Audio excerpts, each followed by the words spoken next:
Bueno, y continuando con el programa, habíamos quedado que era importante también conocer la bibliografía del fiscal Pérez. ¿Qué tanto sabemos sobre él?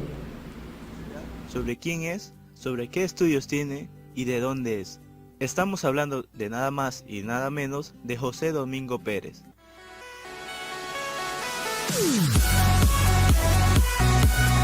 Carrera de Derecho. Al egresar de la carrera, realizó su maestría en Derecho Constitucional en la Universidad Católica de Santa María. También ha llevado maestría en Derecho con mención en Ciencias Penales en la Universidad José Carlos Mariátegui y en Derecho de la Empresa de la Universidad Católica de Santa María. Actualmente se desempeña como fiscal titular en la primera Fiscalía Provincial Corporativa especializada en delitos de corrupción de funcionarios de Lima. José Domingo Pérez empieza su carrera en el Ministerio Público en el año 2005 como fiscal adjunto titular en la Fiscalía Provincial Mixta de Maynas, departamento de Loreto.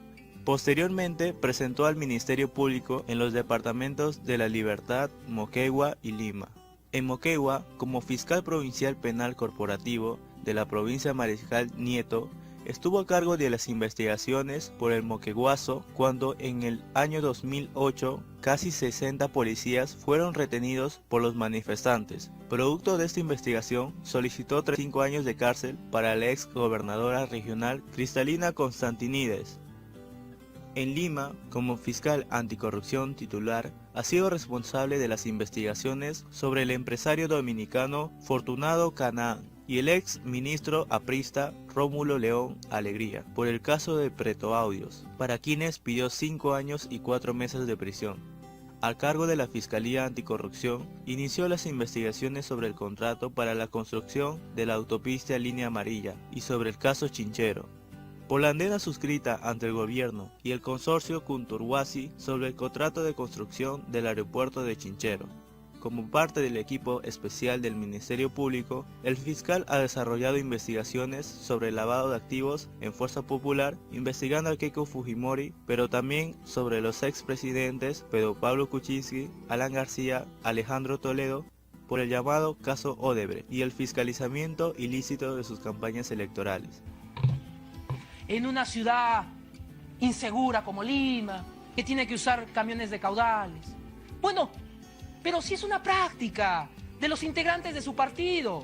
Si no le preguntamos, o si no veamos o escuchemos lo que dice Hugo Francisco Delgado Nachtigal, quien fuera gerente general de radioprogramas del Perú, RPP. ¿Qué nos ha dicho el 16 de octubre del 2018?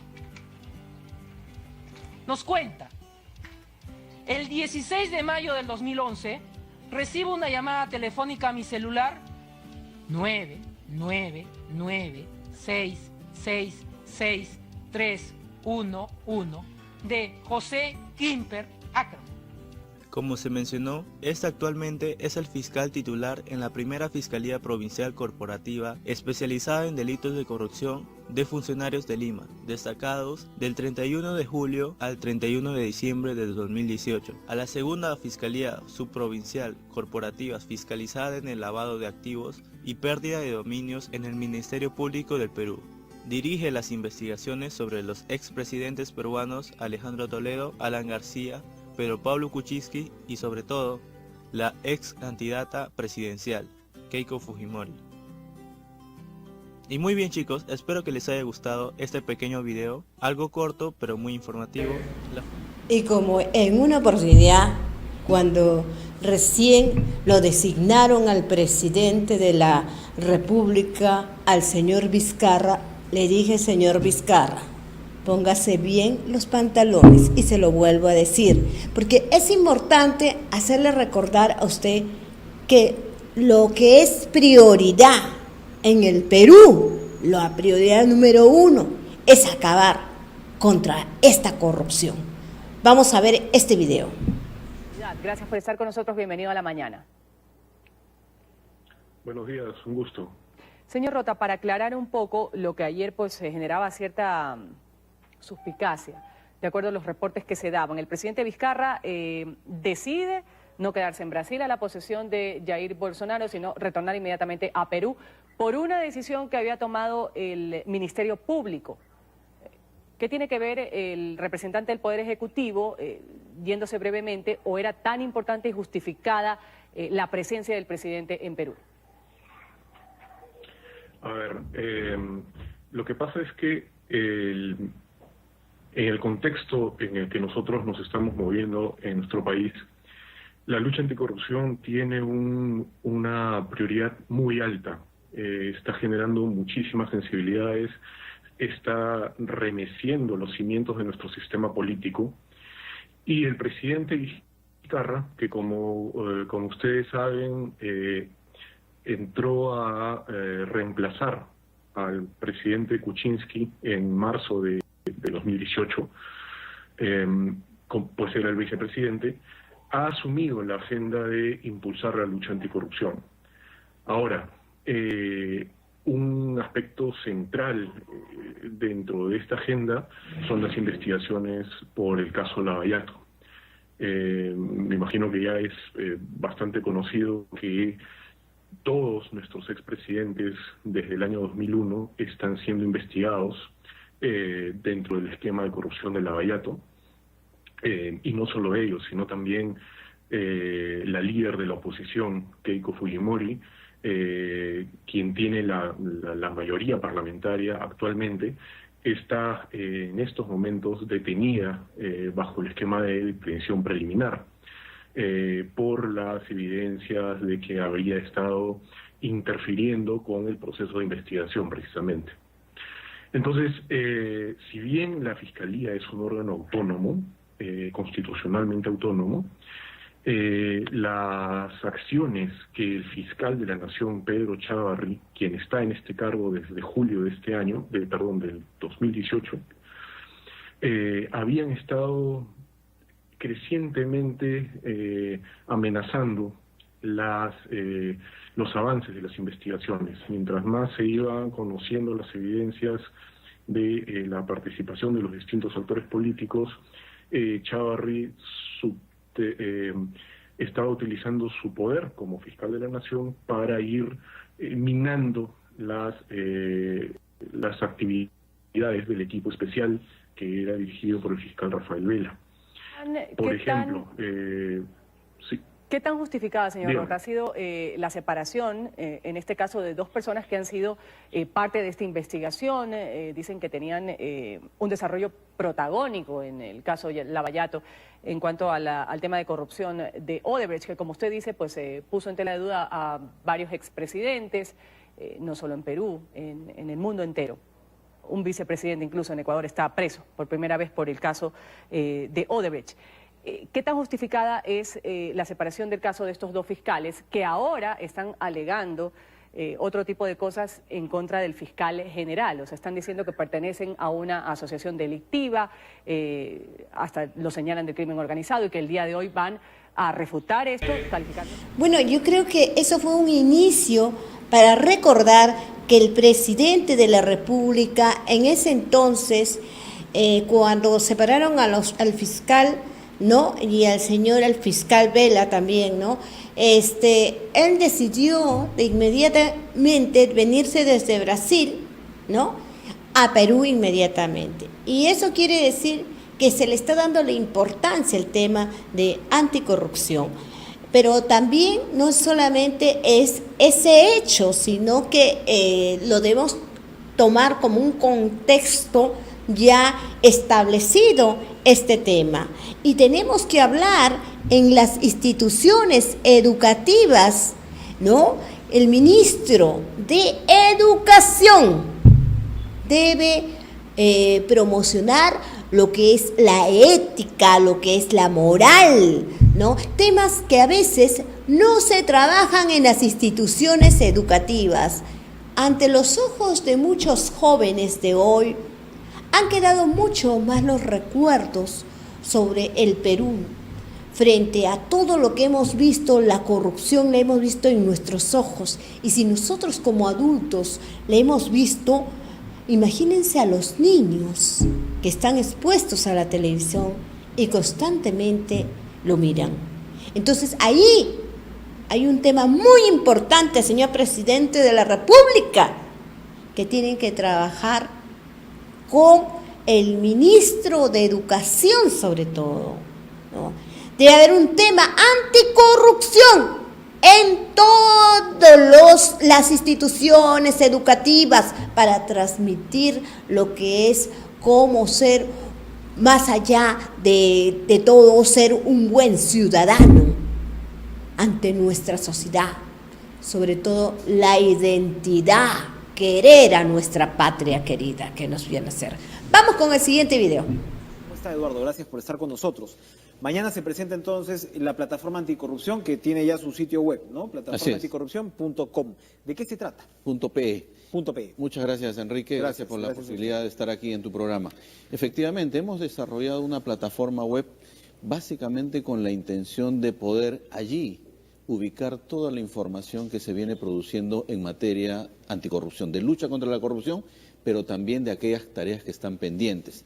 Hemos tratado de ubicar las tareas que se están impulsando desde el Poder Ejecutivo, desde el Congreso de la República, desde el sistema de justicia, Poder Judicial, Ministerio Público, Procuradurías, desde los órganos de control, la Contraloría, pero también desde la sociedad civil y desde las empresas. La idea es presentar en una plataforma amigable a la ciudadanía, al público que quiera interesarse en los temas anticorrupción, una forma de ubicar información muy rápidamente e ir buscando, indagando, enlazándose con otras plataformas, otras web, para poder ubicar información actualizada. ¿Y cómo esto debería redundar? Porque todo, claro, fantástico ver los esfuerzos que se hacen, pero ¿cómo debería redundar hacia una política unificada? Eso le toca al Ejecutivo, entiendo yo. ¿Cómo usted va a presentar esto en el Ministerio de Justicia? Eso se supone, ¿no?, que tiene de alguna manera un aval, un acompañamiento por parte del propio sector público. Bueno, mira, ¿Cómo vamos desarrollando esto? En la presentación va a estar la ministra de Justicia, que va a ser la anfitriona, y también va a estar el presidente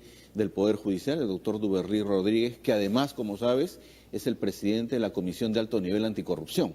Es decir, van a estar dos personas que efectivamente en este momento tienen las tareas más importantes en materia de liderar y llevar adelante el tema anticorrupción, como lo tiene, y creo que muchos lo han dicho este fin de semana, el propio presidente de la República. De lo que se trata, Enrique, es que en el tema de corrupción todos podamos sentir que nuestras más altas autoridades tienen un compromiso sincero contra la corrupción y que esto puede involucrar a mucha más gente. Yo me he quedado sorprendido cómo todavía en el Perú no hemos salido a marchar contra la corrupción. Vengo de algunas experiencias como la brasileña y la dominicana, donde la población está movilizándose contra la corrupción. Creo que ese es el gran objetivo y obviamente también exigirle a las autoridades que estos graves procesos que se están llevando adelante puedan tener un resultado lo más pronto posible, ¿no? ¿Qué opinión le merece el caso de Humala? Su defensa, ¿no?, señala que acá lo que se está haciendo es violentar su derecho al debido proceso, en el sentido que independientemente de lo que se desarrolle en el juicio, ellos habían cumplido, ¿no?, con todas las, con todas las estipulaciones, tanto de la Fiscalía como del Poder Judicial. Siempre el acusado por corrupción dirá que es un perseguido político, ¿no?, en estos casos. Pero ¿cuál es la opinión que le merece el caso? Mira, creo que persecución política no se puede hablar en este momento. Creo que en general sobre este tema hay dos debates, el debate de fondo sobre las pruebas de fondo y el debate sobre el tema estrictamente procesal y la prisión preventiva. Sobre el debate de fondo, las acusaciones son bastante graves, las que se están formulando por lavado de activos agravado, y hasta donde se ha mencionado, las pruebas que se tienen ahí son bastante sólidas, eso tendrá su camino. Sobre el peligro procesal, en la última resolución del día viernes pasado, del 4, hay dos argumentos que llevan a la sala a decretar esta prisión, o a confirmar esta prisión preventiva. Uno que tiene que ver con este permiso que se habría otorgado a la prima de la primera dama, la ex primera dama, la señora Nadine Heredia, y el tema de las grafías que habrían sido alteradas en su... Mira, son temas que seguramente... Son acusaciones muy graves, eso indudablemente, ¿no? Requieren debate. Pero la pregunta de fondo es si en el Perú no nos maleamos con la prisión preventiva o no, si nuestro sistema judicial se malea o no, porque uno se imagina, ¿no?, extradición de Alejandro Toledo, digo yo, no lo sé, un juez federal, ¿no?, que vea la prisión preventiva como una figura, ¿no?, con estas características, Eso, mi pregunta iba a eso, ¿es usual en el derecho internacional esto de meter 18 meses a prisión a una persona antes del juicio? Tenemos cerca, Yo creo que usted lo vio en la Defensoría sí, y expresó su cerca de la preocupación al mitad, respecto. Tenemos cerca de la mitad de la población penal que tiene prisión preventiva. O sea, de los cerca de 80.000 presos, un poco más incluso, cerca de la mitad están con prisión preventiva. Esto es casi una admisión de derrota para el Poder Judicial. Es una admisión de derrota y la excepción se ha vuelto en la regla. Sí hay un problema de fondo con la prisión preventiva, ¿no? Hay que admitirlo y hay que saber que esta prisión preventiva tiene esas dificultades. Lo segundo, efectivamente, hay una dificultad muy clara para que los procesos puedan avanzar de manera más rápida. En estos días también hemos escuchado, si ya las pruebas existen, ¿por qué pedir 18 meses de prisión preventiva? Si el caso se puede resolver antes, debería resolverse y ¿no? debería acusarse. Acuse y comience el juicio oral. ¿No? Para no quedarnos en este tema, dentro de las cifras que ustedes están presentando en la plataforma anticorrupción, que son de escarapelarse realmente, hay una que hemos conversado también antes y que usted la vio otra vez también desde la Defensoría, que es el tema de los arbitrajes. Aquí la corrupción hay de todo, por supuesto, ya sabemos que en muchos casos la corrupción es de cuello blanco, con cóctel, ¿no? Y con pasaditas de mano, y esto le cuesta miles de millones al Perú. Pero ¿cuánto estamos hablando? 12.600 millones de soles está cuantificado acá. Hoy un diario, ¿no?, habla, una consultora en realidad que cita Perú 21, ¿no?, la Asociación Peruana de Profesionales e Inversiones, que cuantifica entre 3.5% y 5% del PBI el costo de la corrupción. Yo había visto antes otros números. Esto querría decir, ustedes tienen 12.600 millones de soles que nos cuesta la corrupción aproximadamente. Y esto es muy interesante. Los arbitrajes, ¿no? Entre el 2003 y el 2013, casi 2.800 arbitrajes. El 70% los pierde el Estado peruano. Y el 30% que gana, en el caso de Odebrecht, ¿no?, por ejemplo, Odebrecht tuvo 41 arbitrajes con el Estado y ganó 35 arbitrajes, casi más de 250 millones de dólares. Así es. El Estado gana 7, pero no gana dinero. Victoria pírrica, en ese caso.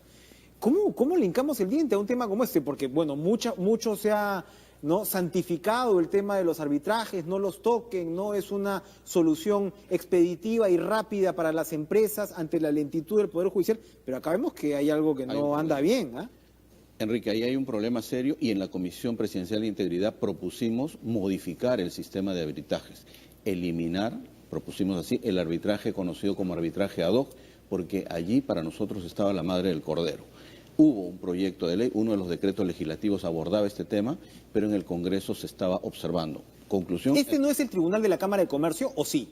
No, a ver. Para entender, para que el televidente entienda. Exacto. Hay dos tipos de arbitraje. Ajá. El arbitraje institucional, que normalmente lo dirigen las cámaras de comercio, los colegios de ingenieros o algunas universidades.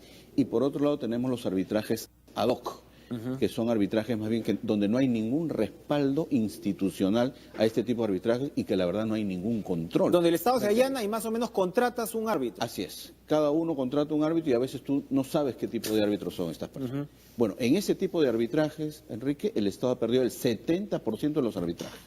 Claro, muchas veces los contratos estaban mal hechos, así que las posibilidades de ganar también eran menores. Pero vamos a que este era parte del engranaje, cómo se movía la corrupción en el país. Contratos fraudulentos, sobrevalorizaciones también falsas. Paralizo obras que terminan en arbitraje. Estamos hablando, según sus números, de casi 1.000 obras paralizadas hasta mayo del 2016. Así es. Es decir, yo le doy la vuelta al contrato, sé desde el principio que ese contrato lo voy a poder rebatir, ¿no? No, rebajado. Está demasiado bajo, ¿no? Paro la obra, me voy al arbitraje. Me voy al arbitraje. Eso es lo que un ocurre. escándalo. Es un escándalo lo que está ocurriendo y la verdad sobre ese tema todavía no tomamos acciones de fondo. Creo que frente a la corrupción, Enrique, hay que decirlo, si bien la sanción penal tiene que tener su camino, hay acciones de manera preventiva que necesitamos fortalecer y tomar lo más pronto posible. 4.100, si leo bien, es 4.134 millones de soles los que están paralizados en obras. En obras, sí. ¿No?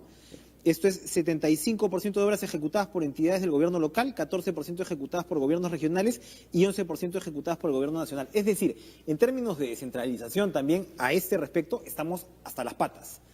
Efectivamente. Estamos muy mal, o sea, bueno, porque... Y en los gobiernos locales, hay que decirlo, es donde recaen las obras de agua y saneamiento, Enrique. O sea, si realmente queremos llevar adelante los programas de agua y saneamiento para las poblaciones, quienes las van a tener que ejecutar son los municipios.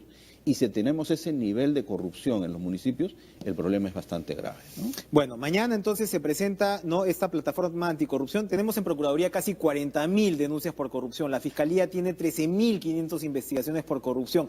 Uno dice, si es que uno quiere pensar de manera optimista, que de repente esta exposición de todos estos casos debería llevar, ¿no?, a que funcionarios corruptos sean persuadidos. Estos números nos dicen que al parecer no están siendo persuadidos. No, pero Una última intervención al respecto, por favor. Yo espero que con los cambios normativos haya realmente una toma de conciencia y que los funcionarios corruptos se vean acorralados. Ya no hay beneficios penitenciarios, hay muerte civil ahora, las penas son mucho más drásticas. Entonces yo creo que todo esto va a cambiar, Enrique, pero necesitamos que la sociedad civil también se comprometa. Eso es clave. Y ahí va el sentido de esta plataforma. Eso es clave, que el rechazo vaya más allá de los titulares, ¿no?, o de la indignación, porque realmente estamos pasando, yo creo, un momento crítico. Nuestra democracia no puede verse amenazada de esta manera. Lo que pasa cuando ocurren casos como este y el de Odebrecht, y tienes presidentes, ¿no?, en la cárcel y todo, la gente dice otra vez a la Argentina que se vayan todos. ¿Y con qué terminamos? Con un hombre fuerte, seguramente, que prolongará el círculo vicioso de la corrupción, porque el autoritarismo al final significa corrupción. Tenemos que cortar ese círculo vicioso. Gracias, Eduardo Vega, Gracias por acompañarnos. Vamos a seguir con mucha atención mañana esta presentación de la plataforma anticorrupción. Más de 13.000 casos de la Fiscalía sobre este delito de corrupción. Realmente vemos que debe haber más, en todo caso, más especialistas en este tema, y sobre todo creo yo que viendo que en todas las instituciones existe la corrupción, porque imagínense ustedes, los ministerios, de los diferentes ministerios, realmente se ha hecho un análisis si existe corrupción. Los casos, por ejemplo, de CAS, los famosos casos de CAS. Muchas personas dicen que los CAS ya tienen nombre. ¿Será verdad? Habría que hacer una investigación. Vamos a ver de qué manera afecta la corrupción en nuestro país. Soborno, coima, colusión, malversación, tráfico de influencias, cohecho, peculado.